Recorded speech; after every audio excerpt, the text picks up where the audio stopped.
Savli Vadodara road પર ST bus બેકાબુ બનતા મુસાફરોમાં ભયનો માહોલ જોવા મળ્યો.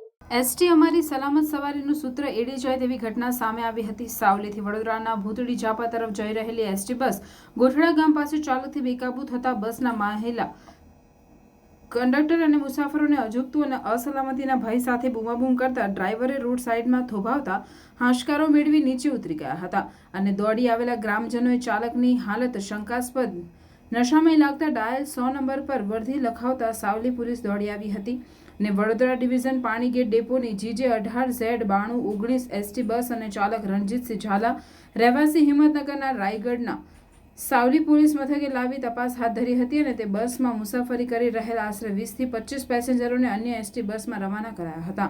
ઘટનાને પગલે વડોદરા ડેપોના અધિકારી સાવલી પોલીસ મથકે દોડી આવ્યા હતા.